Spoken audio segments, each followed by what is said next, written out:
हरे कृष्ण। ओम नमो भगवते वासुदेवाय। ओम नमो भगवते वासुदेवाय। ओम नमो भगवते वासुदेवाय।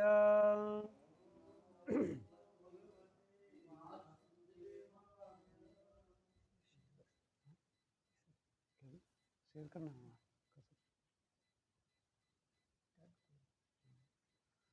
नारायणं नमस्कृत्यं नरं चैव नरोत्तमं देवीं सरस्वतीं व्यासं ततो जयमुदीरयेत्। नष्टप्रायेषु भद्रेषु नित्यं भागवत सेवया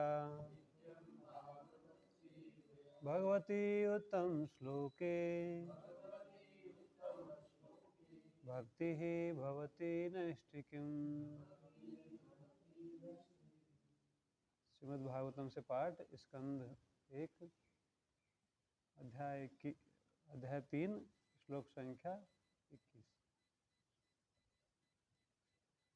तथा सप्तदशे जाता सत्यवत्यां पराशरात् चक्रे वेदतरो शाखा दृष्ट्वा पुंसो अल्पमेधसः।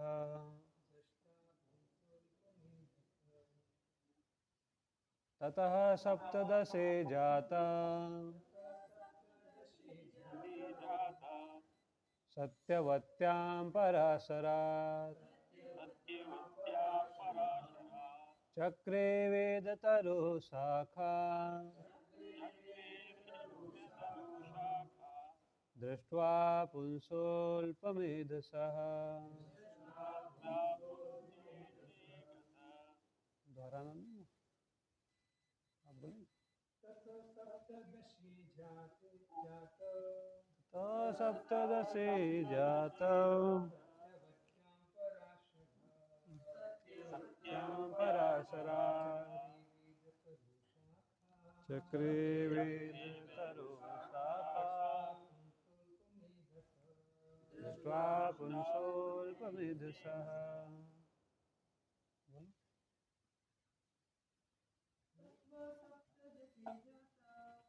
तो सप्तदशे जाता सत्यवत्यां पराशरात् वेदतरो शाखा दृष्ट्वा पुंसोऽल्पमेधसः। शब्दार्थ अनुवाद तात्पर्य श्री प्रभुपाद द्वारा श्री प्रभुपाद की जय। शब्दार्थ सुनेंगे।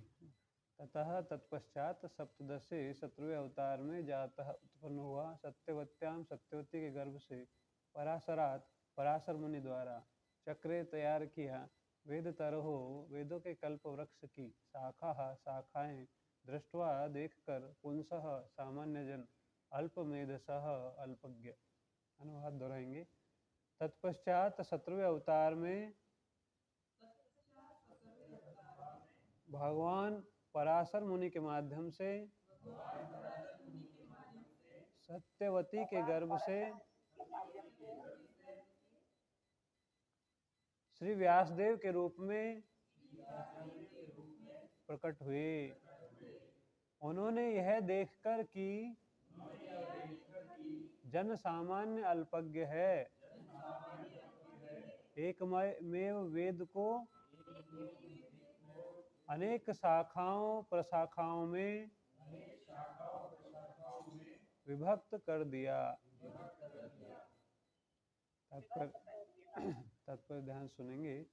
मूल रूप से वेद एक है, किंतु श्री व्यासदेव ने मूल वेद को 4 में विभाजित कर दिया, साम यजुर ऋग तथा अथर्व, और तब इन सबकी व्याख्या पुराणों तथा महाभारत जैसी विविध शाखाओं के रूप में की।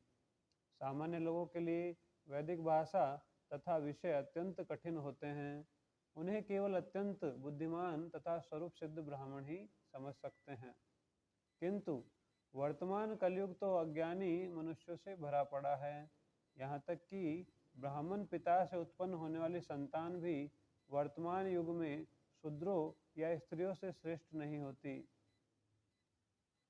द्विजों अर्थात ब्राह्मणों, क्षत्रियों तथा वैश्यों से यह अपेक्षा की जाती है कि वे सांस्कृतिक शुद्धिकरण की प्रक्रिया अर्थात संस्कार संपन्न करेंगे।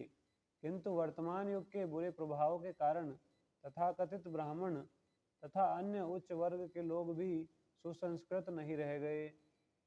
वे द्विज बंधु कहलाते हैं, जिसका अर्थ है द्विजों के मित्र तथा परिजन।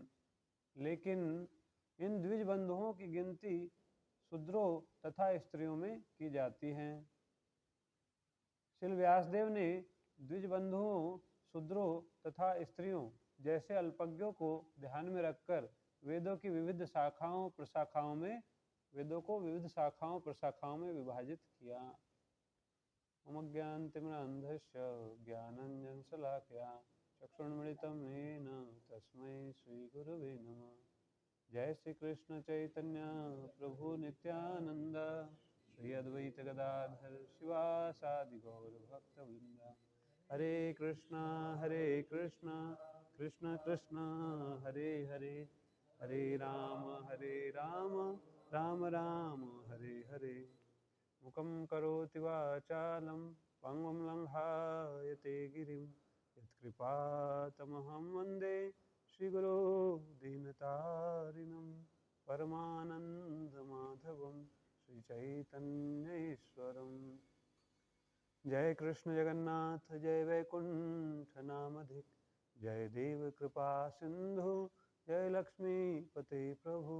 जय नृणाम्बुज श्याम निर्जीवत सन्निभा, जय पदं धरित्रिभ्यां निसेवित पदाम्बुजं।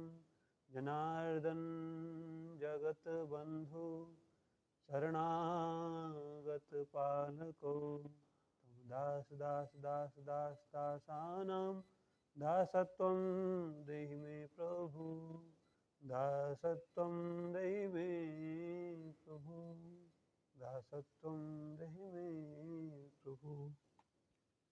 हरे कृष्णा। तो आप सबका स्वागत है आज के प्रातःकालीन श्रीमद् भागवतम क्लास में।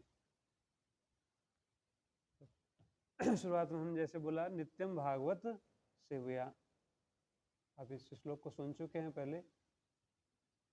व्यासदेव जी लिखते हैं कि कोई अगर नित्य भागवत की सेवा करता है, भागवत सुनता है या भागवत बोलता है, या जो भागवत को पालन करते हैं उनका सेवा करता है, भक्तों का सेवा, तो उसका क्या होता है? नष्ट प्रायेषु अभद्रेषु, प्राय सारे अभद्र नष्ट हो जाते हैं। हम क्यों दुखी रहते हैं संसार में? क्योंकि कुछ ना कुछ अभद्र हमारे जीवन में रहते हैं, उसके कारण जो है हमको दुख मिलता रहता है। अगर वो अभद्र नहीं हो तो फिर दुख भी नहीं होगा। कुछ ना कुछ गलतियां हम करते हैं ऐसी जिनका फल दुख के रूप में आता है। तो गलती क्यों करते हैं? क्योंकि वो मन में ऐसी गलत इच्छा आती है। तो वो सारी गलत इच्छाएं जो है वही अनर्थ कहलाती हैं कभी कभी। अर्थ मतलब जिसका कुछ लाभ है, और अनर्थ मतलब जिसका कोई लाभ नहीं। कभी कभी अर्थ को पैसा भी बोला जाता है, धन को अर्थ बोला जाता है। पर ऐसे अगर विचार किया जाए तो धन जो है कई अनर्थों का मूल है।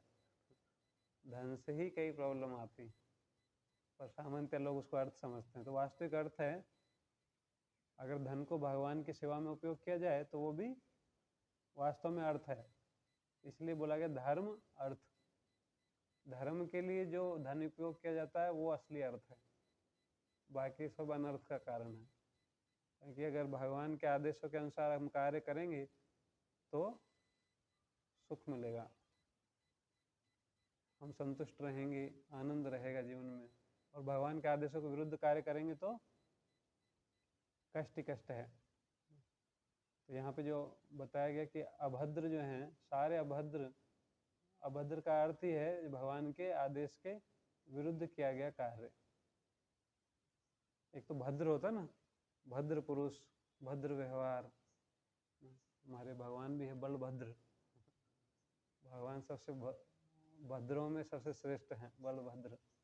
तो पर जो इसके विरुद्ध है जो है अभद्र, जो सही नहीं है ऐसा कार्य। भगवान भगवद गीता में बोलते हैं कि जो शास्त्र के विरुद्ध कार्य करता है उससे क्या मिलता है, बताते हैं उससे सुख नहीं मिलता, सिद्धि नहीं मिलती और परम गति भी नहीं मिलती। यह शास्त्र विधि मुत्सृज्य वर्तते काम कारतः न स सिद्धिम अवापनोति न सुखम न पराम गति। तो इसलिए जो है हमको जानना चाहिए कि क्या सही है क्या गलत है। फिर आगे अगले श्लोक में बोलते हैं, इस 16वें अध्याय के सेकंड लास्ट और लास्ट श्लोक है, तस्मात् शास्त्रम प्रमाणम ते कार्य कार्य व्यवस्थितो। इसलिए शास्त्र के प्रमाण से जानना चाहिए कि क्या कर्तव्य है और क्या अकर्तव्य है, क्या करना चाहिए क्या नहीं करना चाहिए। शास्त्र में इसका वर्णन किया गया। अभी शास्त्र कहाँ से आते हैं तो आज के श्लोक में बताया गया। शास्त्र जो है कोई किताब लिख दिया उसको शास्त्र नहीं कहते। किताब तो कोई भी लिख सकता है, आजकल तो किताब लिखने में बड़ा होड़ मचा हुआ है, सब लोग जो है अपना अपना किताब लिखते रहते हैं या अपने अपने सिद्धांतों को, अपनी मनगढ़ंत चीज़ों को बताते रहते हैं और उसको शास्त्र नहीं कहते। शास्त्र क्या है, जो भगवान की वाणी है। हाँ, तेने ब्रह्म हृदय आदि कवये, जो साक्षात भगवान ने ब्रह्मा जी के हृदय में प्रकट किया, वही ज्ञान जो है आगे जाके ब्रह्मा जी ने अपने पुत्रों को दिया, उसमें से नारद जी भी प्रमुख है। बाद में वही ज्ञान जो है नारद जी के माध्यम से वेद व्यास जी को मिला, जिनका आज चर्चा किया गया है। तो ये वेद व्यास जी कौन है, तो बोलते हैं ये 17वें अवतार हैं भगवान के। भागवतम में 24 अवतारों का वर्णन है, तो इसमें जो है 17वें नंबर पे वर्णन कर रहे हैं। अभी संक्षेप में वर्णन कर रहे हैं कि ये अवतार भगवान के आए, आगे जाके विस्तार से वर्णन करेंगे उनका। तो इसमें बता रहे हैं कि 17वें अवतार के रूप में भगवान प्रकट हुए। उनके माता का नाम था सत्यवती और पिताजी का नाम था पराशर मुनि। अब इसमें भी जो आपने कथा सुना होगा व्यासदेव जी का जन्म का, सब सुना है? आपको नहीं पता? आपको वेद व्यास जी कैसे प्रकट हुए, जन्म का कथा सुना है? हरे कृष्ण माता जी, सुना है ना आपने? तो हाँ जी, कुंवारी थी सत्यवती। हाँ हाँ, तो पराशर मुनि से दृष्टि से प्रकट हुआ। हाँ, आपने सुना है? पूरा कुंवारी पर नष्ट नहीं हुआ उनका। आपने नहीं सुना? तो ये जो है कहानी जो है बड़ी कंट्रोवर्शियल कथा है। मतलब इसमें कई लोग जो है बड़ा इसको पॉइंट बनाते हैं, बोले देखो आपके धर्म में कितना खराब खराब चीज़ें हैं, ऐसे करके दुष्प्रचार करते हैं। और ये आपका एरिया जो है उसमें तो ऐसे बहुत सारे लोग हैं, आदिवासी लोग हैं, उनको भ्रमित करते हैं कि बोले हिंदू धर्म जो है उसमें वो खराब है, और ऐसी घटनाओं को ही जो है वो नेगेटिव रूप से प्रेजेंट करते हैं। तो माता जी ने जैसे बताया, भगवान के महान भक्त हैं पराशर मुनि, भगवान विष्णु के श्रेष्ठ भक्तों में से एक हैं, और वो जो है बहुत शक्तिशाली ऋषि हैं। तो एक बार जो है यात्रा कर रहे थे तो एक स्थान पर पहुँचे जहाँ पर सत्यवती जो है वो भी एक विशेष स्त्री थी, वही सामान्य लड़की नहीं थी। वो जो है मछली के पेट से प्रकट हुई थी, मत्स्यगंधा, वो भी ऋषि की संतान है। पर वो मछली जो है उनके पेट में जो है वो पली बड़ी, और फिर जब एक मछुआरे ने उनको पकड़ लिया और मछली को काटा तो देखा कि यहाँ तो एक कन्या है, तो उस कन्या का उन्होंने पालन पोषण किया।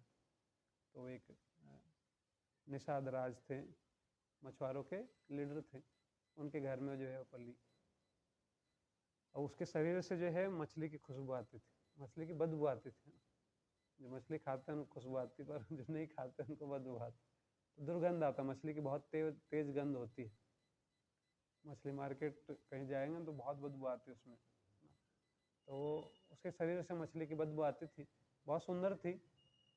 और धीरे धीरे जो है बड़ी हो गई। अब वो उनके जो पिताजी थे वो राजा थे मछुआरों के, पर जब ये लड़की जो है मछली के पेट से प्रकट हुई तो उन्होंने फिर ये मछली मारना ये बंद कर दिया।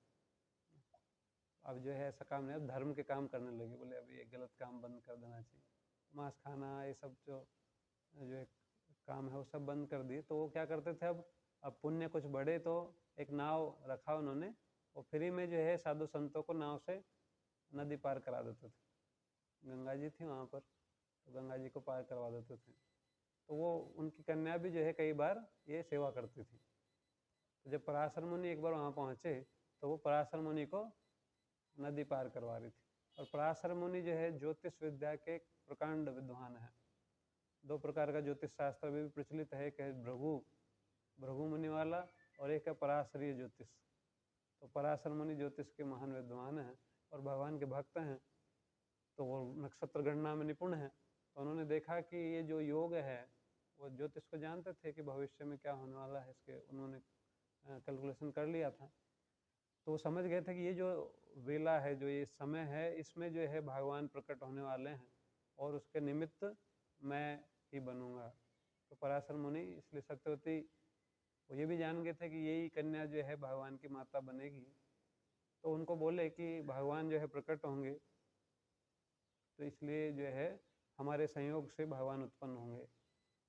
अब वो तो अभी तो विवाह नहीं हुआ था, बोले मेरा तो अधिकार नहीं है, जो अविवाहित स्त्री है, उस अविवाहित लड़की है, उसके ऊपर उसका अधिकार नहीं होता, पिताजी का अधिकार होता है। शास्त्रों में बताया गया कि स्त्री को हमेशा संरक्षण में रहना चाहिए, क्योंकि वो हीरे की तरह है। हीरे को जैसे खुला नहीं छोड़ते, हीरे का कोई ना कोई वो प्रोटेक्शन जरूरी है, नहीं तो कोई उठा ले जाएगा। इसलिए जो है जब तक विवाह ना हो तब तक माता पिता का संरक्षण में रहना चाहिए। अब जो विवाहित नहीं थी तो बोली मेरे पिताजी का अधिकार, आप पिताजी से बात करो, तब जाके जो है आपके साथ में जो है हमारा विवाह हो सकता है। आगे जाके कुछ पुत्र तो तब उत्पन्न होगा ना, तब विवाह होगा, बिना विवाह कैसे होगा।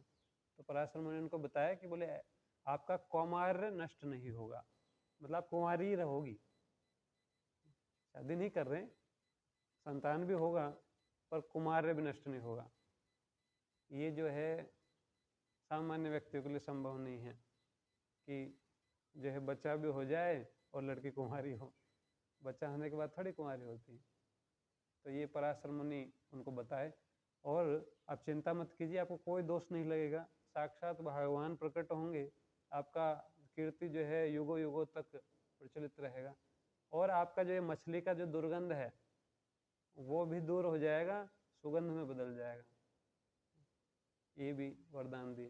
तो इस प्रकार से पराशर मुनि जो है उनको आश्वस्त किए कि ये गलत कार्य नहीं है, क्योंकि शास्त्रों के विद्वान थे। शास्त्रों में बहुत सारी चीज़ें ऐसी बताई गई जो हमारी बुद्धि के अनुसार जो है ऐसा लगेगा कि ये कैसे हो सकता है, ऐसा कैसे संभव है, पर ऐसी बहुत सारी चीज़ें विचित्र विचित्र जो कि संभव है, और समय काल परिस्थिति के हिसाब से वो सही भी होती हैं। कई सारी चीज़ें जो हमको सही नहीं लगती, जैसे मांस खाना सामान्य दृष्टिकोण से जो है गलत है, पर कुछ ऐसी आपातकालीन स्थितियां बताई गई जिसमें मांस खाना में पाप नहीं लगता। जैसे कोई मरने ही वाला हो, खाने के लिए कुछ भी नहीं हो, ये आपातकालीन सिचुएशन है, अगर उस समय अगर किसी को मांस खाना पड़े तो उसमें दोष नहीं लगेगा।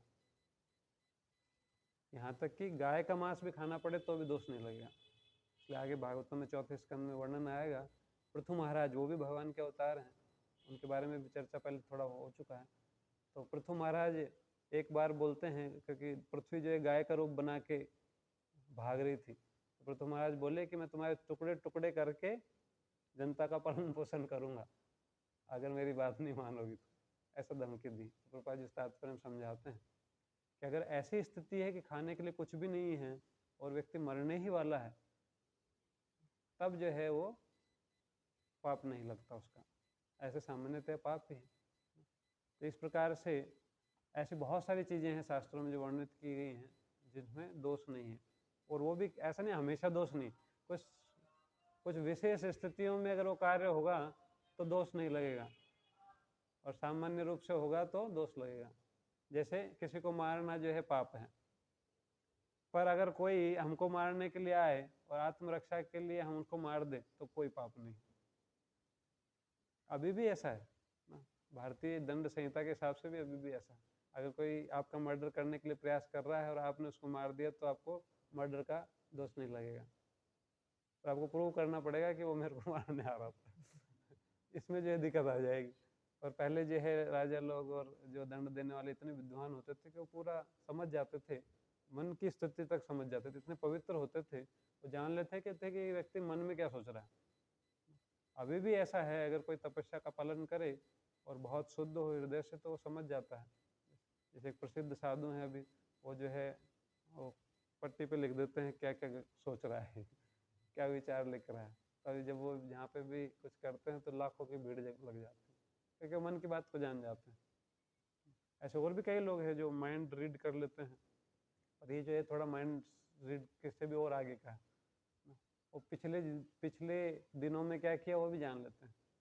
माइंड रीडर केवल अभी माइंड में क्या चल रहा है वो जान पाते हैं, आपके 10 साल पहले क्या किया तो वो नहीं जान पाते। पर अगर पवित्रता का कोई पालन करे, तपस्या का पालन करे, तो ऐसी शक्तियाँ आ जाती हैं जिनसे कि वो त्रिकालज्ञ हो जाता है। तो बड़े बड़े ऋषि मुनि जो है विश्व में अभी भी कई ऐसे ऋषि मुनि हैं, पर वो पैसे के लिए या दिखावे के लिए कुछ भी नहीं करते, कोई तपस्या को दिखाते नहीं, वो अपना भजन में लीन रहते हैं, क्योंकि वो ये भी जानते हैं कि ये सब जो है व्यर्थ की चीज़ें हैं। तो इसलिए वो अपना अपना भक्ति करते हैं, किसी को कुछ बताते नहीं। सिद्धियाँ तो हैं पर उसका प्रदर्शन नहीं करते। तो ये जो पराशर मुनि थे उन्होंने इस प्रकार से सत्यवती को आश्वस्त किया, तो सत्यवती तो एक दीप प्रकट किया, फिर अपनी शक्ति से एक गंगा जी में एक द्वीप प्रकट किया। इसलिए जो है भगवान वेदव्यास का नाम द्वैपायन है। एक दीप प्रकट किया और कृष्ण अंधेरा था उसमें, और फिर जो है सत्यवती और पराशर जी जो है वहाँ पे जो उस द्वीप पे उतरे नाव को साइड में लगा के, और वहाँ पर जो है फिर उनको जो है जैसे माता जी बताई दृष्टिपात किया, दृष्टि से ही जो है वो गर्भ धारण हुआ। और गर्भ धारण नहीं हुआ वास्तव में, बहुत कुछ समय के लिए जो है वो बच्चा आया और सीधे प्रकट हुआ, इसलिए कौमार्य नष्ट नहीं हुआ। और जो है टाइम नहीं लगा, पालन पोषण नहीं करना पड़ा, ऐसा नहीं कि दूध पिलाया फिर कुछ टाइम लगा बच्चे को बड़ा होने में, कुछ साल लगे, नहीं, तुरंत जो है भगवान बड़े हो गए, तुरंत जो है युवा अवस्था को प्राप्त हुए। माता को प्रणाम किए, पराशर मुनि को प्रणाम किए, और जो है वो बोले कि माता जब भी आप मेरा स्मरण करोगी मैं आपके समक्ष प्रकट हो जाऊंगा, ये बोल के और फिर जो है वो अपना बद्रिकाश्रम की तरफ चले गए। पराशर मुनि अपने यात्रा पे आगे बढ़ गए और सत्यवती अपने घर पे आ गई। सेम सब कुछ सेम रहा, बस वो गंध दूर हो गया, मत्स्य गंधा की जगह अब जो है नॉर्मल स्त्री की तरह हो गई, और जो है उनका तेज और बढ़ गया क्योंकि भगवान प्रकट हुई।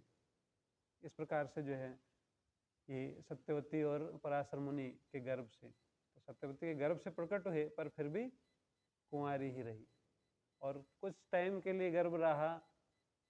ये समय का बड़ा विचित्र चीज है, वो गर्भ में बच्चा बड़ा भी हो गया, बाहर भी आ गया, और फिर बड़ा भी हो गया, फिर भी कुमार नष्ट नहीं हुआ। तो ये जो है आजकल के लिए संभव नहीं है। आजकल कोई ऐसा सोचे कि हाँ मैं भी पराशर मुनि की नकल करूँगा, तो ये धोखाधड़ी हो जाएगा, खुद के साथ भी दूसरों के साथ भी, अभी संभव नहीं है ऐसा। तो इस प्रकार से जो है ये व्यासदेव जी प्रकट हुए, क्योंकि भगवान अलग अलग विचित्र विचित्र तरीके से प्रकट होते हैं। नरसिंह भगवान प्रकट हुए तो खंबे को एक काट के निकल गए, तो उनका कोई नियम नहीं है, वो सब नियमों से परे है। इस प्रकार से जो भगवान के जो शक्तिशाली भक्त हैं, जैसे शिव जी हैं, उन्होंने जहर पिया और उनको कोई दोष नहीं लगा, और हम शराब पियेंगे तो पाप लगेगा। शराबी व्यक्ति सपने में भी स्वर्ग का दर्शन नहीं कर सकता, देवताओं को देखना तो छोड़ो, सपने में भी नहीं देख सकता, यहाँ तक कि समझ भी नहीं पाएगा कि भगवान कुछ होते हैं, देवता कुछ होते हैं। जितना अधिक व्यक्ति पाप करता है उतना ही अधिक भगवान से दूर चला जाता है। उसको समझाना भी मुश्किल है कि हाँ हाँ भगवान भी कुछ है। अभी कई लोग हैं, लाखों की संख्या, करोड़ों की संख्या में लोग हैं जो बोलते हैं कि भगवान नहीं है। क्यों? क्योंकि पाप में डूबे हुए हैं, सभी प्रकार के जो अनर्थ, सभी प्रकार के अभद्र, सभी प्रकार के गलत काम करते हैं। इसलिए बलभद्र भगवान के शरण में कभी आ ही नहीं पाते, क्योंकि वो अनर्थ में डूब रहे, अभद्र वाले हैं। तो उन्हीं के लिए फिर भगवान वेदव्यास जी ने क्या किया, शास्त्रों का रचना किया। ऐसे लोग जो अल्पज्ञ हैं, कम बुद्धिमान हैं, उनके लिए क्या किया, वेद को 4 भागों में डिवाइड कर दिया। ये भगवान वेदव्यास जी ने, चैतन्य चरितामृत में बताया गया, माया मुग्ध जीव ना ही स्वतः कृष्ण ज्ञान। माया के द्वारा मोहित होने के कारण जीव को भगवान का स्वाभाविक रूप से कोई ज्ञान नहीं। हमको भी नहीं था, तो कोई भक्त बता दिए कि हाँ ये मनुष्य जीवन मिला है, थोड़ा भक्ति भी करना चाहिए, ये माला करना चाहिए। नहीं तो माला कैसी होती है, कितने मोती होते हैं, कुछ नहीं पता था। अब कुछ भक्त मिले, गीता दिया, कुछ प्रचार किया, तब जाके कुछ समझ में आने लगा। तो स्वाभाविक रूप से कोई ज्ञान नहीं है। कई चीज़ों का स्वाभाविक ज्ञान, बच्चा छोटा बड़ा होता है तो भूख लगने लग जाती है उसको, उसमें उसको ट्रेनिंग की जरूरत नहीं पड़ती कि मेरे को भूख लगने के लिए मेरे को सिखाया जाए कि हाँ कैसे भूख लगती है। अपने आप भूख लगती है, अपने आप नींद आती है, ये स्वाभाविक है ना, इसमें कुछ नहीं करना पड़ता। जैसे आयु बढ़ जाता है, अपने आप काम भावना प्रकट हो जाती है, उसमें कुछ नहीं करना पड़ता। आहार, निद्रा, भय, मैथुन, अपने आप डर लगता है, अपने आप को बचाने की इच्छा करती है। तो 4 चीजें स्वाभाविक है। स्वाभाविक जो है वो हर एक जीव में, केवल मनुष्यों में नहीं, सारे जीवों में ये भावनाएं रहती हैं। इसलिए महाभारत में विशेष रूप से हितोपदेश में बोला गया है कि आहार, निद्रा, भय, मैथुनम च सामान्य एतत् पशुभि नराणाम। ये तो पशुओं में भी है और मनुष्यों में भी है। धर्म ही तेषाम अधिको विशेषो। और एक धर्म है जो मनुष्य को अधिक बनाता है, जो मनुष्य को वास्तव में मनुष्य बनाता है। तो इसलिए जब इस्कॉन में 4 नियम का वध किया जाता है, तो प्रभुपाद जी बोलते थे 4 नियम पालन करना जीवन का लक्ष्य नहीं है। 4 नियम तो मनुष्य बनने के लिए है। जो 4 नियम पालन करता है वो मनुष्य कहलाने लायक है, जो 4 नियम पालन नहीं करता तो मनुष्य भी नहीं है। तो धर्म ही तेषाम अधिको विशेषो धर्मे नहीं ना पशु भी नराणाम। अगर कोई धर्म का पालन नहीं करता तो उसको 2 पैर वाला पशु बोला गया, द्विपाद पशु। मनुष्य के रूप में, मनुष्य रूपेण मृगम चरंती, मनुष्य के रूप में पशु घूम रहे हैं, ऐसा बताया गया शास्त्र, अगर धर्म का पालन नहीं कर रहे। तो ऐसे लोगों के लिए जो धर्म को नहीं जान पाते, स्वाभाविक रूप से जिनका कोई ज्ञान नहीं है, तो सबका ही, हमारे संसार में जो भी लोग हैं स्वाभाविक रूप से किसी को ज्ञान नहीं। कोई कोई विशेष लोग होते हैं जो पिछले जन्मों में बहुत प्रगति कर चुके, तो वो बचपन से ही उनका मन जो है भगवान की तरफ आकर्षित होता है। और सामान्यतः ऐसे जन्म बड़ा दुर्लभ है, दुर्लभ तरम बोलते हैं भगवान। ये बड़ा दुर्लभ है कि कोई स्वाभाविक रूप से भगवान की तरफ आकर्षित हो। जैसे प्रहलाद महाराज थे, ये स्वाभाविक ही, वो खुद भी बोलते हैं मेरा भगवान के प्रति स्वाभाविक ही रहती है, मेरे को किसी ने सिखाया नहीं बाहर से। तो पर सामान्य जीवों के लिए माया मुग्ध जीवेर ना ही स्वतः कृष्ण ज्ञान, जीवेर कृपा कोयला कृष्ण वेद पुराण। तो जीवों पर कृपा करके साक्षात भगवान श्री कृष्ण ने ही वेद और पुराणों की रचना की। शुरुआत में ब्रह्मा जी को उपदेश दिया, और उस टाइम पे सब लोग सतयुग में, त्रेता में सब लोग श्रुतिधर होते थे, जो सुनते थे याद रख लेते, भूलते नहीं थे। इसलिए कभी लिखने का जरूरत नहीं पड़ा, लिखित में आवश्यकता ही नहीं था, जो सुनते तो भूलता ही नहीं था, और कपट का भाव था नहीं, याद रहता, सत्य बोलते थे सब सामान्य थे। कलयुग में भी सत्य थोड़ा थोड़ा बचा हुआ है अभी, और बाकी 3 युगों में तो सत्य पूरा बढ़िया से टिका हुआ था। इसलिए जो है वो स्टाम्प पेपर पे एग्रीमेंट करने की जरूरत नहीं पड़ती थी, केवल बोल देते थे। अभी भी 60-70 साल पहले, 100 साल पहले जो लोग केवल बोल देते थे, बस वचन दे दिया मतलब फाइनल है, उसमें कुछ लिखने का आवश्यकता नहीं होता। पर अब तो कितना लिखा पढ़ी करते हैं और फिर भी जो है पलट जाते हैं एग्रीमेंट करके भी बदल जाते हैं कि मैंने बोला है, तुरंत चेंज हो जाते हैं। तो इसलिए लिखित की जरूरत पड़ी। तो इसलिए वेद व्यास जी, उन्होंने ही जो है ये सबको लिखित रूप प्रदान किया। तो वेद और पुराणों का रचना किया, उनको लिखा। अब तात्पर्य में जो है प्रभुपाद जी बताते हैं कि जो ये वेद पुराण है, महाभारत, ये सब का रचना उन्होंने किया। और आगे जाके बताते हैं कि जो लोग ब्राह्मणों से उत्पन्न हैं, पर फिर भी निकृष्ट हैं, क्योंकि ब्राह्मण गुण नहीं है उनके अंदर, संस्कार नहीं है। संस्कार के अभाव में जो है शूद्रता के समान आचरण करते हैं। तो ऐसे लोग जो है वो वेदों को नहीं समझ पाते, उनको ब्रह्म बंधु कहते हैं। ब्राह्मण का रिश्तेदार है, ब्राह्मण नहीं है।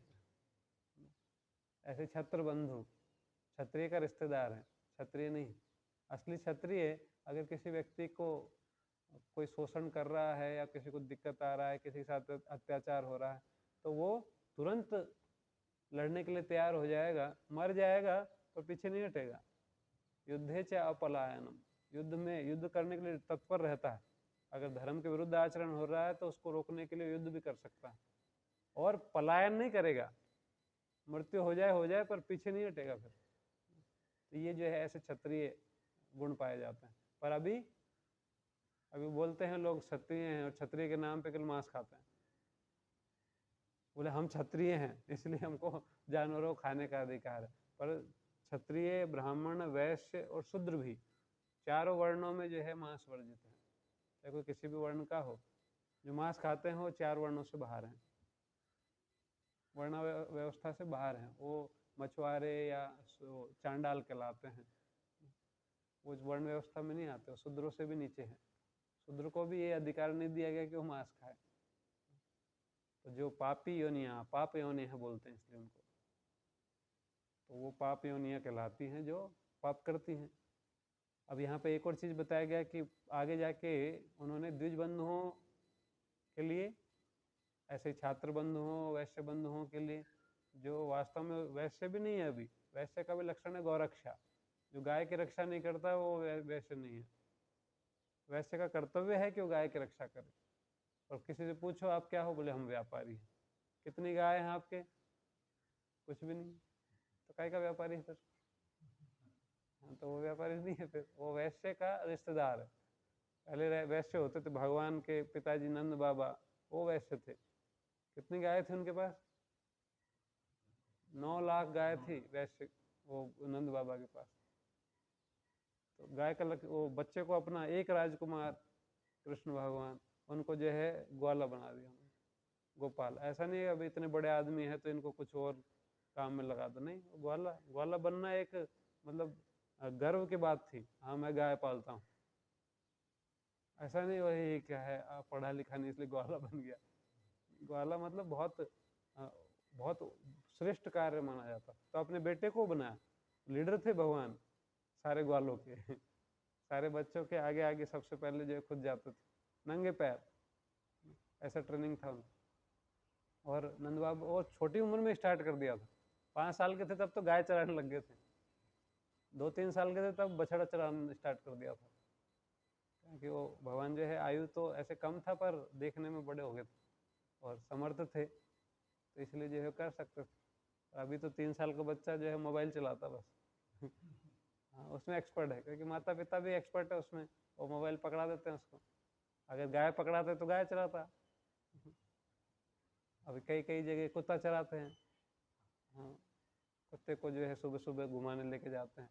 पहले लोग गाय को घुमाने लेके जाते थे, और फिर शाम को गाय आती थी तो गोधूली के टाइम पे भगवान उसको लेके आते, आराम से आनंद के साथ गाय चराते थे, खुश रहते थे, कोई टेंशन। क्योंकि गाय बहुत सावधान होती है, वो उसको कुछ ज़्यादा हेल्प की जरूरत नहीं, बस ले जाओ वापस हाथ में आ जाती है अपने।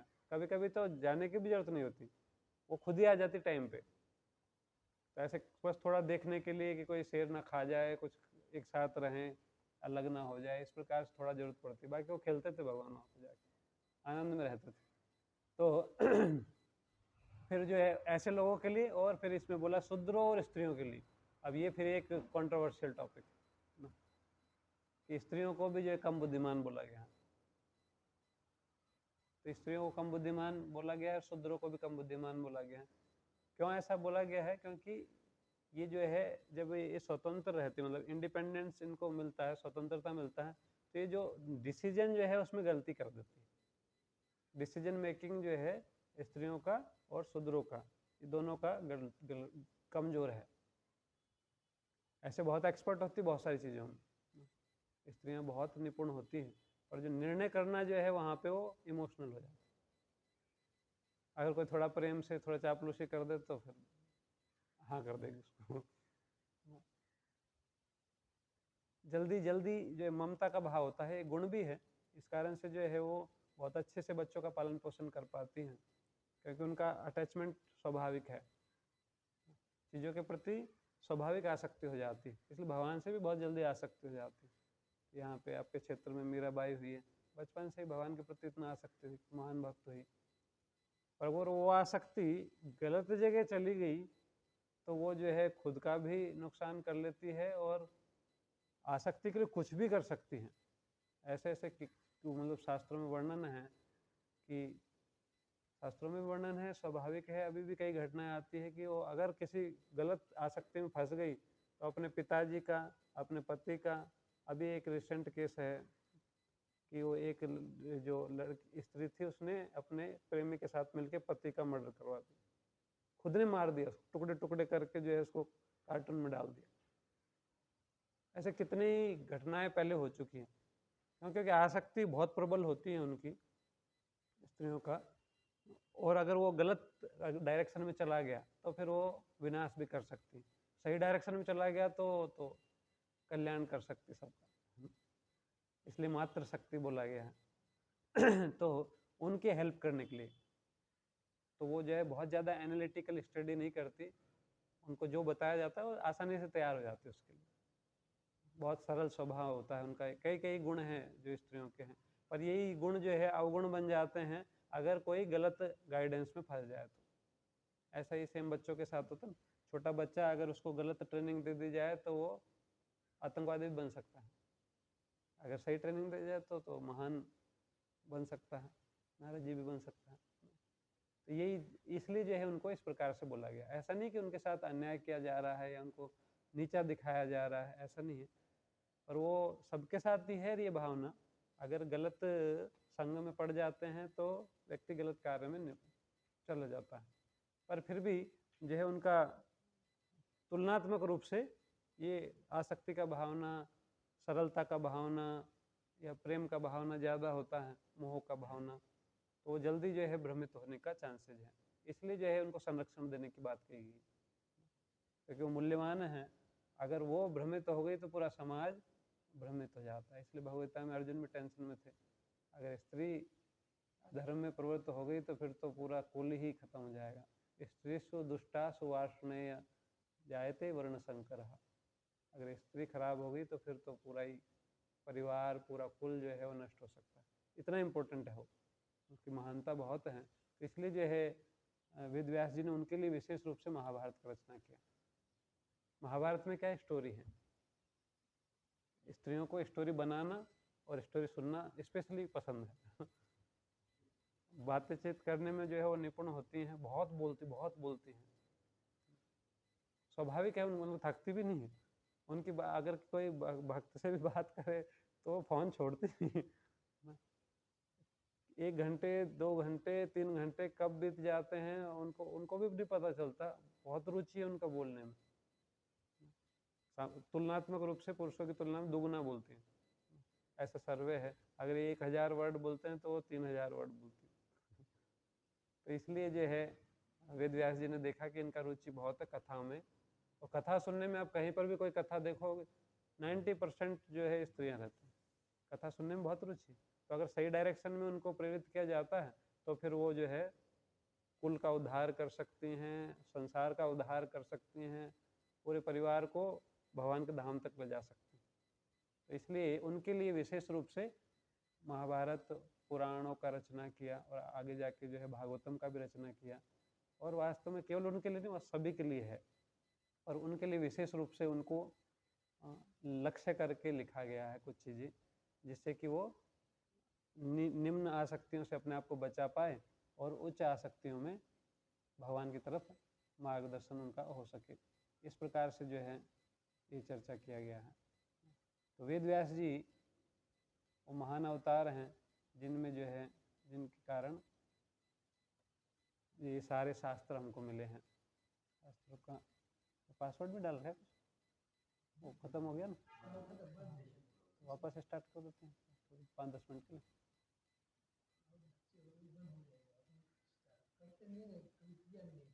कोई दिक्कत नहीं, अभी एक हम तो ज्वाइन कर लेते, कोई आएगा तो जो क्या है पासवर्ड, पासवर्ड क्या है, 1 2 3 4 5, ठीक ठीक ठीक। बट होस्ट कौन रहता है इसमें? अच्छा अच्छा, देल वाला जो है वही SB।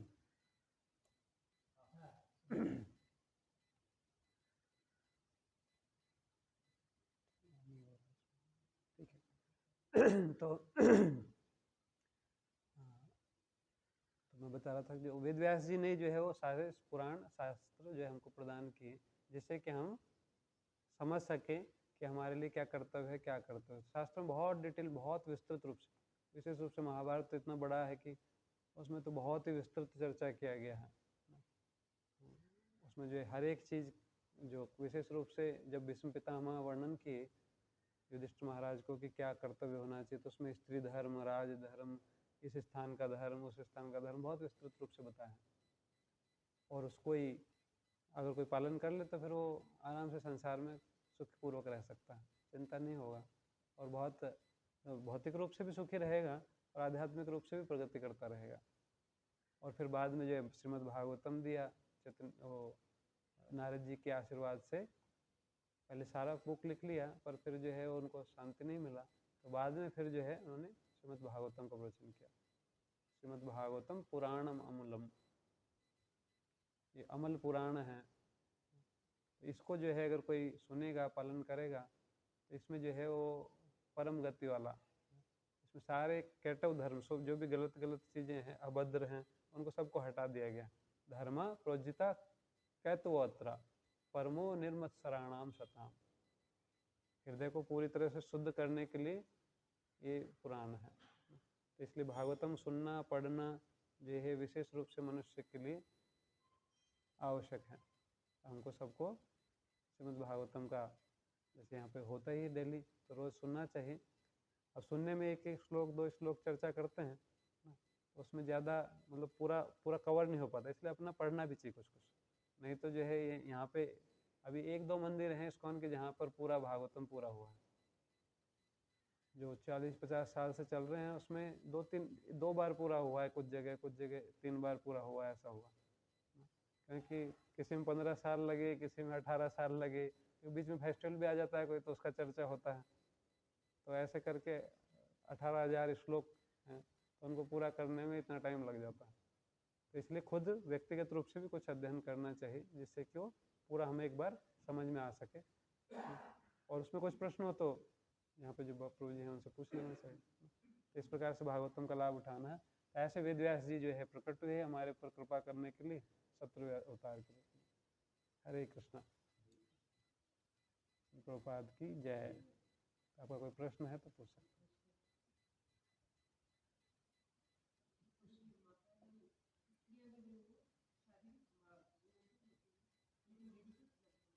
हाँ हाँ, अभी जो है अगर तुलनात्मक रूप से रिजल्ट देखे तो लड़कियों का रिजल्ट ज़्यादा, तभी तो घर संभाल पाती ना। अभी जो जॉब करती हैं वो तो और ज़्यादा घर भी देखती हैं, बच्चों को भी देखती हैं, नौकरी भी कर लेती हैं, तो एक्सपर्ट होती हैं चीज़ें। अगर वो करना चाहे तो उनके अंदर बहुत सारे गुण हैं, पर अगर सही से गाइडेंस नहीं है उनको तो भ्रमित होने का चांसेस है। तो आजकल जो ऐसे भ्रमित भी तो बहुत हैं, जितने अपराध हो रहे हैं ज़्यादातर लड़कियों के साथ हो रहे हैं। क्यों? क्योंकि अभी छूट दिया गया है, अब छूट को संभाल नहीं पा रही कैसे उसको सही डायरेक्शन में उपयोग किया जाए, क्योंकि उनको हमेशा कोई ना कोई चाहिए जिसको समर्पण कर सके। स्वाभाविक भावना रहता है, वो बात मानती है, ऐसे बोलती है कि नहीं मानूंगी, पर आप बाहर से नहीं बोलती कि मान रही हूँ, पर अंदर से जो है मानेगी। कभी कभी बाहर से विरोध करती हैं पर वो मानती है बात। तो अगर वो सही लोगों की बात नहीं मिला, सही लोगों का एसोसिएशन नहीं मिलता, तो फिर गलत व्यक्तियों की बात मान लेती हैं। कितनी सारी लड़कियां हैं जो भागने के लिए तैयार हो जाती हैं, जब ये प्रेम का भावना जो है वो बहुत प्रबल है ना, किसी लड़के के प्रति आसक्ति होती है, माता पिता को छोड़ देते हैं। छोड़ना क्या, कभी कभी मार ही देती है। कितने ही केसेज हैं ऐसे। अगर वो जो लड़का जो है ऐसे बोलता है कि ये इनको, कई बार तो वो जो है खुद ही जो है ऐसे सुझाव दे देती है, क्योंकि बचपन से जो है ऐसा ट्रेनिंग हुआ है, उसके मन में जो है कई सारी वो भावनाएं बैठी रहती, छोड़ बोलती नहीं आसानी से। अगर माता पिता ने कभी उनको कुछ बोल दिया, डांट दिया, कुछ गलत व्यवहार कर दिया, तो जिंदगी भर याद रखती है। पुरुष जो है सामान्यतः भूल जाते हैं, उसमें भी अलग अलग कैटेगरी के पुरुष हैं। जो शुद्र स्वभाव के हैं वो कभी वो भी नहीं भूलते, वो भी कई कई जन्मों तक बदला लेते हैं। जो क्षत्रिय स्वभाव के हैं, वैश्य स्वभाव के, वो कुछ सालों तक याद रखते हैं। जो ब्राह्मण स्वभाव के हैं वो भी कुछ दिनों तक, और जो वास्तव में जो उच्च स्तर के जो वैष्णव है तो कुछ मिनटों में भूल जाते हैं। अभी गुस्सा हुए खतरनाक, तो शांत हो जाता थोड़ी देर में। जो जितना भक्ति में आगे होगा उतना ही जल्दी वो क्रोध को कंट्रोल कर लेता है। क्रोध जो है उसका आपे से बाहर कभी होता ही नहीं, इसलिए उनका क्रोध भी कल्याणकारी होता है। जो जैसे नारद जी ने गुस्सा किया नलकूबर मणिग्रीव पे, ऐसा कृपा हुआ कि भगवान का दर्शन मिल गया, नहीं तो स्वर्ग में ही सड़ते रहते हैं हमेशा। तो ऐसे जो है भगवान के जो महान भक्त, तो स्त्रियों का भी यही स्वभाव है कि वो चीज़ों को बहुत गहराई से पकड़ती हैं। एक बार पकड़ लिया तो छोड़ती नहीं है। हाँ, तो इसलिए सही चीज़ अगर बचपन में ही पकड़ा दी जाए, जैसे मेरा भाई को भगवान पकड़ा दिए तो छोड़ा ही नहीं उन्होंने। कई लोगों ने समझाया, बोले अब बड़ी हो गई हो, आपका शादी कम। बोले मेरे तो यही है, मेरे गिरधर गोपाल, दूसरों ना कोई। फिर जो है विवाह हो गया, फिर उनके बाद के पहले प्रेम से समझाया, साम दाम दंड भेद सारी नीतियां लगा दी विक्रम सिंह ने, पर मीराबाई को विचलित नहीं कर पाए। भगवान के प्रति इतना आसक्त हुई कि वो भगवान ही प्रकट हो गए, भगवान साक्षात ही प्रकट हो गए। अगर सही जगह आसक्ति को लगा दे तो फिर तो, इसलिए बचपन से उनको ट्रेनिंग देना चाहिए पतिव्रत धर्म का। पतिव्रता का ट्रेनिंग अगर बचपन से देते हैं तो फिर वो ऐसे डेडिकेशन होता है कि पतिव्रत धर्म का इतना महिमा बताया गया है कि वो भगवान भी उसकी पवित्रता के सामने जो है भगवान भी उसको सम्मान करते हैं, और इसी धर्म से वो भगवान के धाम चले जाते हैं, तेजस्वी लोगों को प्राप्त कर लेती है। और ये आजकल जो है इसका ट्रेनिंग नहीं दिया जाता, तो इसलिए बच्चों को सिखाना चाहिए स्टार्टिंग से। और उसमें भी मेन तो भगवान के बारे में सिखाना, भगवान के बारे में सिखाते हैं तो धीरे धीरे सारे गुण आ जाते हैं। और शास्त्रों का अध्ययन भी करवाना चाहिए उनको, बुक्स पढ़वानी चाहिए बचपन से उनको जो है। और वैदिक संस्कृति में हमेशा ही सिखाया जाता था। स्त्रियां बहुत बुद्धिमान हुई हैं, जैसे वो गार्गी एक हुई है, उपनिषदों में उनका वर्णन आता है। याज्ञवल्क्य जी के साथ उन्होंने शास्त्रार्थ किया था, बहुत विदुषी स्त्री थी, अभी भी उनका नाम बोला जाता है। श्लोक भी आता है, प्रभुपाद जी कोट करते उसको, एतत् अक्षरम गार्गी विदित्वा स्मान लोकात प्रीति सा कृपणः। हे गार्गी, जो इस मनुष्य जीवन को प्राप्त करता है पर आत्म साक्षात्कार के लिए उसका उपयोग नहीं करता, दुखी चला जाता है, वो कृपण है। और जो आत्म साक्षात्कार के लिए उपयोग करता है वो ब्राह्मण है। तो गार्गी को बोलते हैं याज्ञवल्क्य। ऐसे उनका बहुत प्रसिद्ध संवाद है कि वृद्धारण्यक उपनिषद में है। ऐसे जो पढ़ना चाहिए खूब शास्त्र, और टाइम बहुत रहता घर में। पहले स्कूल नहीं जाते थे, घर में ही उनका स्टडी किया जाता था। को एजुकेशन सिस्टम जो है वो उसको, उसमें जो है प्रॉब्लम है कि उसमें जो है लड़का लड़की जो साथ में रहेंगे तो नेचुरल है कि साथ में रहेंगे तो आसक्ति हो जाएगा। और अभी ऐसा ही हो रहा है, छोटे छोटे 5-6 साल की लड़की, 5वीं क्लास की, 6ठी क्लास की, बॉयफ्रेंड गर्लफ्रेंड के चक्कर चल रहा है। गाँव में भी चल रहा है ऐसा, जो अभी मोबाइल के थ्रू यूट्यूब और ये सब जगह पहुँच गया है। इसलिए जो है बचपन से उनको ट्रेनिंग देना चाहिए कि ये सब चीज़ें सही नहीं है ना। उचित इसका तरीका है, सही तरीका कि जब थोड़ा आयु बढ़ जाए तो फिर किसी सही लड़के को देख के उसका विवाह कर देना चाहिए, कम से कम संबंध फिक्स कर देना चाहिए, जिससे कि उसका मन में रहता हाँ ये मेरे पति। अब जो है हर किसी के प्रति वो दुर्भावना नहीं आती, और फिर जब सही उम्र हो जाए तब उनका विवाह कर सकते हैं पूरा प्रॉपरली। तो ये तरीका है, ये सही तरीका है। और अगर को एजुकेशन करना ही है तो प्रभुपाद जी बोले ये कंपलसरी है कि पहले विवाह करो फिर बाद में को एजुकेशन, पहले फिक्स हो जाए सब, फिर को एजुकेशन में कोई दिक्कत नहीं आएगा। क्योंकि उसको पता है कि मेरे पति मेरा पहले से जो है फिक्स है, तो फिर वो उनका आसक्ति बहुत होता है। एक लड़के में हो गया तो फिर ये दूसरे लड़कों से प्रभावित नहीं होगी, वो चाहे कितना भी कुछ कर ले वो विचलित नहीं होगी। ऐसे लड़कों को भी ट्रेनिंग दिया जाता था ब्रह्मचार्य का, तो वो भी विचलित नहीं होते थे। तो इस प्रकार से जो है बहुत शास्त्रों में वर्णन किया गया सारा, पर वो बीच में जो है उसको मिस रिप्रेजेंट किया गया, मिस इंटरप्रिटेशन करते हैं। अभी भी ऐसे लोग करते हैं, शास्त्र की बातों को कुछ को स्वीकार करते, कुछ को नहीं स्वीकार करते, अपने फायदे के लिए उसको उपयोग करने लगे। ब्राह्मण लोग भी ऐसा करते हैं, और शोषण करने के लिए कुछ चीज़ों को स्वीकार कर लेते, ब्राह्मण श्रेष्ठ है, और श्रेष्ठ के साथ कर्तव्य भी तो बताए गए उनको कि ये करेगा तब श्रेष्ठ है, गड़बड़ किया तो दंड मिलेगा उसको। उसको हटा के जो काम की चीज़ है, जो मतलब जो भौतिक स्वार्थ वाली, उसको तो ले लेते हैं। तो ब्राह्मण पूजनीय है, पूजनीय तब है जब जाके वो पूजनीय कार्य करेगा, नहीं तो नहीं है। शास्त्रों में बताएगा क्लियर जो सही ब्राह्मण नहीं है उसको दूर से ही नमस्कार करना, उसका संग नहीं करना चाहिए, उसको दान नहीं देना चाहिए। धूम्रपान रतम विप्रम दानम कुर्वन्ति नरः, जो धूम्रपान में लगा हुआ है उसको अगर कोई दान देता है तो दातारम नरके गच्छति, दान करने वाला नरक में जाता है। और जो लेने वाला ब्राह्मण भवति शुक्रः, जो ब्राह्मण जिसने दान लिया सुअर बनेगा, ऐसा बोला गया, ऐसे बहुत जगह बोला गया।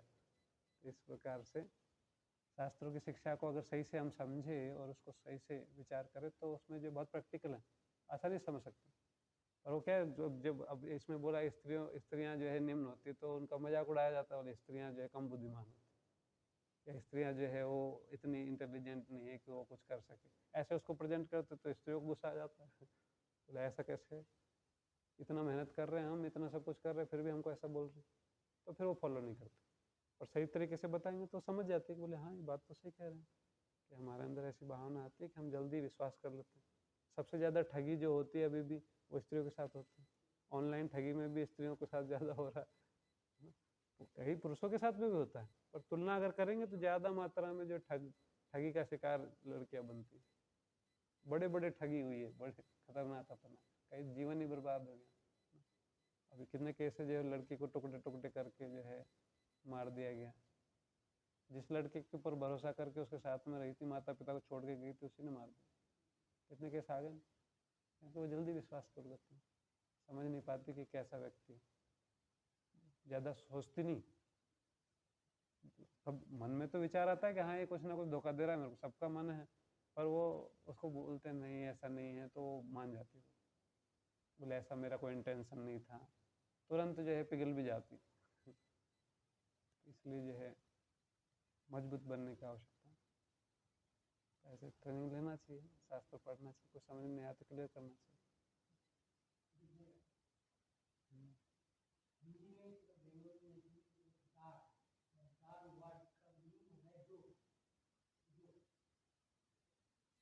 द्वार, द्वार, हाँ, एग्जिट डोर,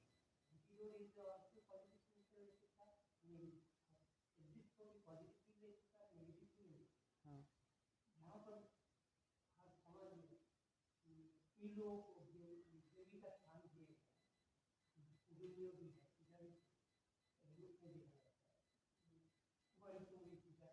हाँ,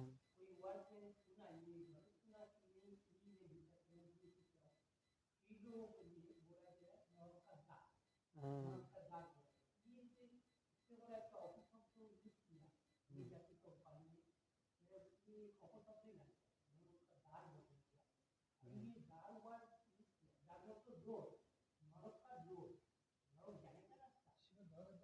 हाँ, तीसरा इसका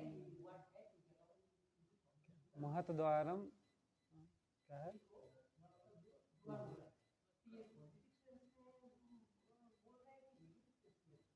बताता हूँ, बहुत अच्छा प्रश्न है। उसमें बोला गया है कि योषिताम संगी संगम, जो स्त्री हैं उनके संगी जो हैं उनका संग करना जो है नरक का द्वार है। तमोद्वारम, तमोद्वारम योषिताम संगी संगम, मतलब क्या है, अगर कोई पुरुष शरीर में है, वो स्त्री का संग करेगा, एक तो ये तरीका है। पर कोई गृहस्थ आश्रम में है तो शादी किया है तो संग करेगा ही। दूसरा जो है स्त्री का संग करना, फिर स्त्री योषिताम संगी संगम, जो स्त्री संग करता है उसका संग जो करता है। और जैसे कोई गृहस्थाश्रम में है तो पति पत्नी साथ में रहते हैं, और वो जो पति जो है वो व्यक्ति जो है वो पुरुष शरीर में जो है वो आसक्त रहता है पत्नी से। ऐसे व्यक्ति का जो संग करेगा वो भी क्या होगा, नहीं नरक तमोद्वारम, तमोद्वारम पहला स्टार्टिंग तमोद्वारम से होगा, आगे जाके फिर नरक में जाए। कैसे, तो अगर कोई स्त्री के प्रति आसक्त है, ये पुरुष के लिए बोला जा रहा है, उसमें आगे बताया गया है कि जिस प्रकार से पुरुष के लिए स्त्री का वर्णन किया जा रहा है उसी प्रकार से स्त्री के लिए पुरुष भी है। हाँ, वाइस वर्षा है। तो अगर स्त्री के लिए बोला जाएगा तो पुरुष जो है, जो पुरुष का संग करती है जो स्त्री, या जो पुरुष का संग कर रही है उसका संग कर रही है स्त्री, तो वो तमोद्वारम है। समझ पा रहे? ये किस हिसाब से बोला गया कि संसार में मनुष्य जीवन मिला है संसार से निकलने के लिए, संसार में बंधने के लिए नहीं। और संसार में जो बंधन है वो क्या है कि हम संसार में रहना चाहते हैं। कौन रहना चाहते हैं संसार में? जिनको लगता है संसार में सुख है, संसार में जो सुख की आशा रखते हैं वो संसार में रहना चाहते हैं। रहने के लिए क्या करते हैं? व्यवस्था बनाना चाहते हैं तो विवाह करेंगे। सुखी रहना चाहते हैं ना, संसार में जो सुखी रहना चाहता है तो उसका सबसे बड़ा सुख जो है यही बोला जाता है, विवाह करना। मैथुन सुख, मैथुन आगार बोला गया इसमें। जो ये स्त्री पुरुष का जो संबंध का जो आकर्षण है वो सबसे बड़ा सुख बोला गया संसार में, काम सुख। इसके लिए जो प्रवृत्त होता है तो भगवान बोलते हैं अगर उसको नियंत्रित ना किया जाए, शास्त्र के विरुद्ध कार्य किया जाए, तो ये जो है नरक का द्वार। काम क्रोध लोभ त्रिविध नरकस्येद द्वारम, ये तीनों नरक के द्वार है, काम क्रोध और लोभ। कब? जब जाके शास्त्र के नियंत्रण को स्वीकार किए बिना किया जाए। जैसे शास्त्र में बताया गया कि विवाह यज्ञ है, विवाह संस्कार है ना एक, तो उसमें तो नियम बनाकर परमिशन दिया गया कि हाँ पुरुष और स्त्री जो है वो हाथ में हाथ रखते हैं, कन्यादान किया जाता है। बोले आप मेरी बेटी को स्वीकार कीजिए, आप दोनों रहिए। पंडित जी भी करते हैं, गुरु जी भी आशीर्वाद देते हैं कि हाँ आप दोनों सुखी रहिए। और ब्रह्म भगवान ने इस नियम को बनाया, ब्रह्मा जी को बोला कि आप जो है सृष्टि करो, इसके लिए सृष्टि को आगे बढ़ाने के लिए कि यहाँ पे जीवों को एक अवसर दिया जाए जिससे कि वो भगवान की भक्ति करे, भगवान के बारे में जाने। उसके लिए उनको शरीर देने के लिए ये व्यवस्था किया गया कि पुरुष स्त्री के संपर्क से जीवात्मा को शरीर मिलता है, तो उसमें गलत नहीं है। पर भगवान ने नियम बनाया कि विवाह संस्कार के अतिरिक्त जो संबंध है वो जो है अवैध संबंध कहलाता है। तो यहाँ पर इसलिए स्त्री का संग जो बोला गया, या स्त्री संगी का संग, तो अवैध तरीके से जो संग कर रहे हैं वो लोगों का संग करेगा, या जो वैध तरीके से भी कर रहे हैं उनका भी संग करेगा, तो क्या होगा, उसके अंदर इच्छा आएगा कि मैं भी संग करूं। अगर वो इस इच्छा को शास्त्र अनुमोदित तरीके से पूरा करता है तो कोई प्रॉब्लम नहीं होगा, पर अगर शास्त्र विरुद्ध तरीके से पूरा करेगा तो फिर वो नरक में जाएगा। तो इसलिए स्त्री संग से रिलेटेड 5 प्रकार के नरकों का वर्णन भागवतम में किया गया। जो अपनी पत्नी को छोड़कर किसी और स्त्री के साथ में संबंध रखता है उसके लिए एक नरक है, जिसमें जो है लोहे की स्त्री बनाई जाती है और फिर उसको उसके जो है गर्म लोहे के चिपकाया जाता है। एक है कि वो काम भावना इतना बढ़ जाता है कि जो लड़की बड़ी नहीं हुई है अभी और छोटी बच्ची जो है अप्राप्त यौवन, अभी युवावस्था को, छोटी ये बच्ची है, और ऐसी लड़कियों के साथ लोग जो है वो सेक्सुअल रिलेशन बना देते हैं। जो बच्चे चाइल्ड अब्यूज, बच्चों के साथ जो है शोषण करते, यौन शोषण, अभी जो बड़ी भी नहीं हो उसके लिए एक नरक है। इसके अलावा कुछ काम के द्वारा इतने आसक्त हो जाते हैं कि मनुष्य उतने जानवरों के साथ में भी यौन संबंध बनाते हैं, ऐसे उसके लिए एक नरक है। कुछ लोग होते हैं कि जिसमें जो हाँ, जो मुंह से जो है मैथुन क्रिया में रत होते हैं। आजकल जो है ये भी बड़ा प्रचलित है, लोग ऐसा करते हैं, मुंह से जो है मैथुन संबंध बनाते हैं, ये उसके लिए एक नरक है। और कुछ लोग एक पति जो है पत्नी के प्रति इतना आसक्त होता है, वो सोचता है कि कहीं जो है ये मेरे को छोड़ के किसी और के साथ संबंध ना रखे, इसलिए वो जबरदस्ती उसको अपना वीर्य पिलाता है। ऐसा भी लोग करते हैं कई बार। तो वो उसके लिए उसका नाम लाला भक्स नरक। उसमें उसको वीर्य के नदी में जो है जबरदस्ती डाला जाता है और उसको कुछ खाने पीने के लिए नहीं दिया जाता, वो ही खाता पीता जबरदस्ती, ऐसा किया जाता। लाला भक्स नरक, इसका भी वर्णन किया गया। इसके अलावा और भी नरक है। सुखदेव गोस्वामी बोलते हैं कि हजारों करोड़ों प्रकार के और नरक है, वो मैं मेन बता रहा हूँ बस। केवल जो है 24 प्रकार के नरकों का वर्णन किए, 28 प्रकार के। हाँ, भागवत में 28 प्रकार का बोले, गरुड़ पुराण आदि में और डिटेल में बताए, और भागवतम में ही बताए स्टार्टिंग में कि इसके अलावा हजारों प्रकार के और नरक हैं। तो ऐसे जो है ये तो कुछ मेन काम बताए, बाकी छोटे छोटे और भी कई गड़बड़ काम करते हैं लोग, कई प्रकार की गलतियां करते हैं, आर्टिफिशियल जो है मेथड्स अपनाते हैं काम को संतुष्ट करने के लिए, वो सब जो है उसी में उसके भी दंड मिलेगा, क्योंकि प्रकृति के विरुद्ध है ना, भगवान के नियम के विरुद्ध है। ऐसे कार्य नहीं करना चाहिए। तो ऐसे कार्य कोई करेगा, कब करेगा? जब उसका भोग का इच्छा आएगा, स्त्री संग का इच्छा आएगा, पुरुष है तो एक स्त्री है तो पुरुष संग का इच्छा आएगी। ये कहाँ से आती है इच्छा? जब ऐसे लोगों को देखेगा, उनका संग करेगा, उनसे बात उनसे क्यों सुनेगा, बोले यार कितना आनंद आ रहा है गृहस्थ आश्रम। अगर ज़्यादा सुनेगा तो उसका भी इच्छा होगा मैं भी जाऊँ। तो एक तो है सही तरीके से वो अपनी इच्छा को पूरा करे, एक है अनैतिक तरीके से, गलत तरीके से उस इच्छा को पूरा करे, तो फिर उसको दोष लगेगा, तो वो नरक में जाएगा। समझ पाए?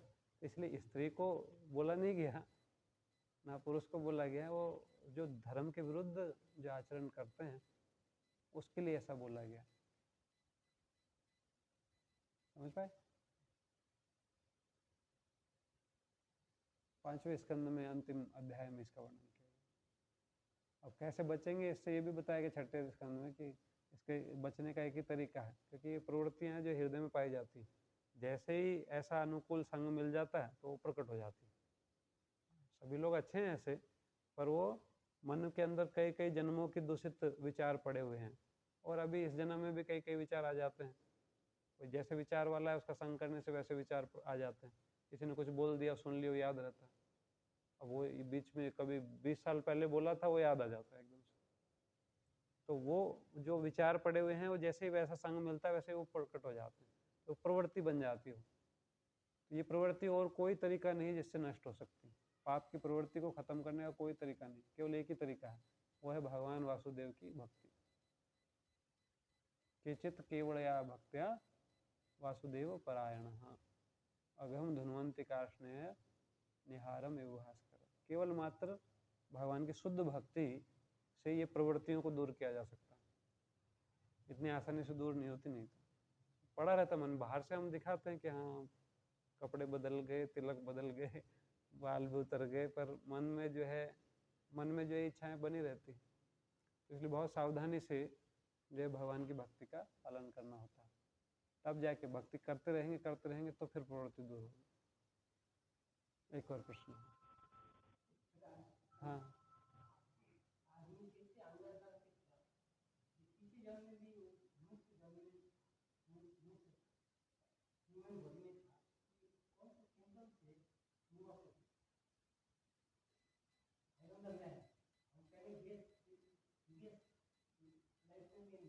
जरूरत क्या है, मतलब अनुमान लगा के करोगे क्या? अब मनुष्य हैं कम से कम, मतलब उसकी आवश्यकता क्या है?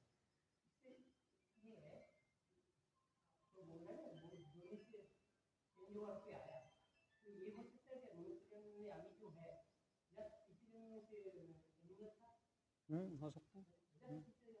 हाँ हाँ, नहीं जस्ट पीछे,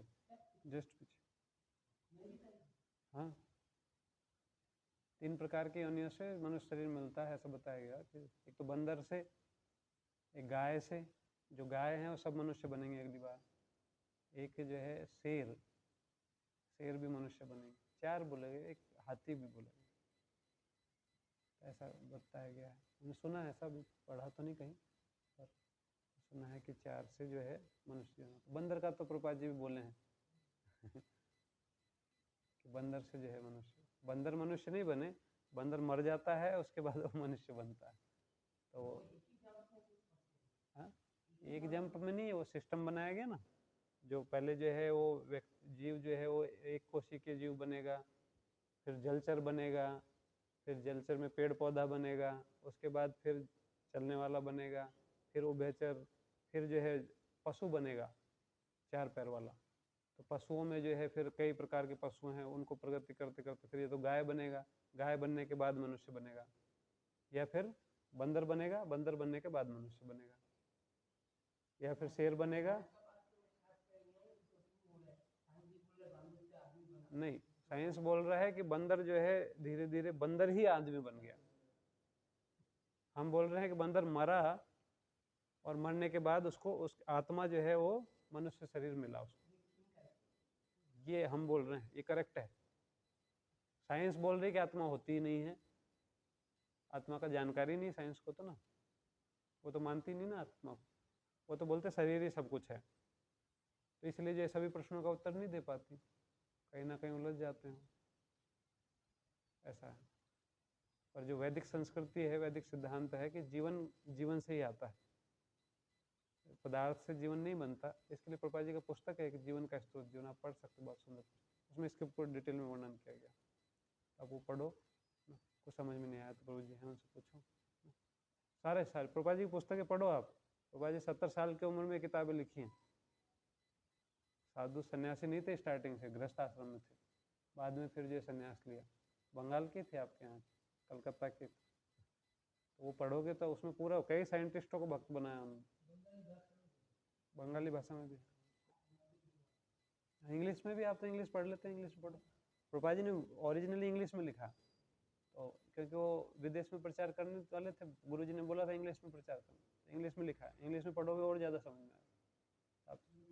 हाँ, तो उसको पढ़ो, बहुत वो एक साइंटिस्ट से ही वार्तालाप है, डॉक्टर टी.डी. सिंह, बाद में जाके भक्त बन गए, भक्ति स्वरूप दामोदर महाराज, और वो पहले जो है वो नासा में थे, वो केमिस्ट्री के पीएचडी स्कॉलर थे। उनको प्रभुपाद जी ने बाद में बोला कि आप जो है अब फिर साइंटिस्टों को प्रचार करो, उन्होंने कई साइंटिस्टों को भक्त बनाया। तो भक्ति वेदांत रिसर्च इंस्टीट्यूट इस्कॉन का एक विंग है, साइंटिफिक विंग, तो प्रभुपाद जी ने स्टार्ट किया था, तो अभी भी चल रहा है, उसमें कई साइंटिस्ट हैं, वो रिसर्च करते हैं, और साइंटिस्ट मतलब भौतिक भाषा में उसको प्रेजेंट करते हैं आध्यात्मिक ज्ञान को, उनकी भी कुछ पुस्तकें हैं, तो ऐसा जो है आप पढ़ो, उसमें सब समझ में आ जाएगा।